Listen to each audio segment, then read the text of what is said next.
Hi viewers, இன்றைக்கி நம்ம சேனலில் கோபி மஞ்சூரியன் எப்படி செய்கிறதுன்னு பார்க்கலாம். அதுக்கு முன்னாடி என்னோடய சேனலை சப்ஸ்கிரைப் பண்ணாதவங்க மறக்காமல் சப்ஸ்கிரைப் பண்ணிடுங்க. பக்கத்தில் இருக்கிற பெல் ஐக்கானை கிளிக் பண்ணிடுங்க.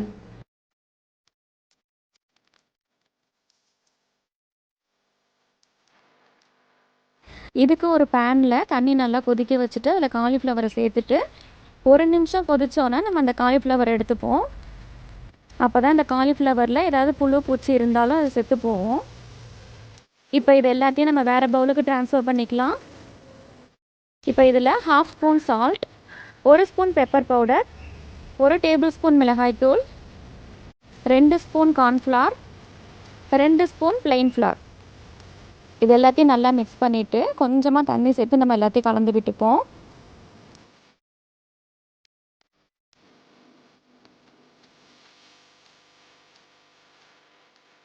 இப்போ ஒரு பேனில் ஆயில் சேர்த்துட்டு இது எல்லாத்தையும் நம்ம பொரித்து எடுத்துக்கலாம்.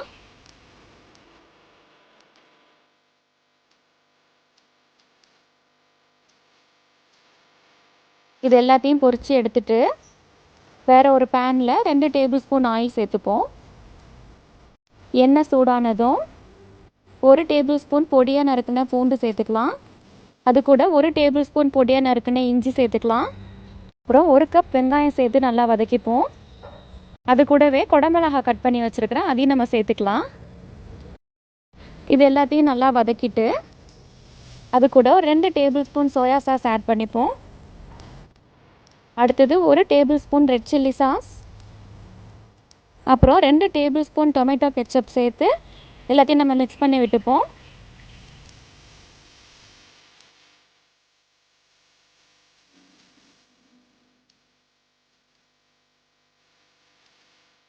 அப்புறம் இதில் 1/2 ஸ்பூன் சால்ட் அண்ட் பெப்பர் சேர்த்து நல்லா மிக்ஸ் பண்ணிக்கலாம். மிக்ஸ் பண்ணிவிட்டு இதில் கொஞ்சமாக தண்ணி சேர்த்து நம்ம கலந்து விட்டுப்போம்.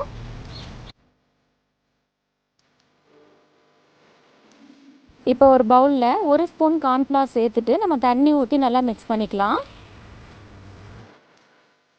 இப்போ தண்ணி கொதிச்சோன்னே இந்த கார்ன்ஃப்ளவர் மிக்சரை நம்ம அதில் ஆட் பண்ணிக்கலாம். இப்போ பொரித்து வச்சுருந்த காலிஃப்ளவரை சேர்த்து நல்லா மிக்ஸ் பண்ணிப்போம்.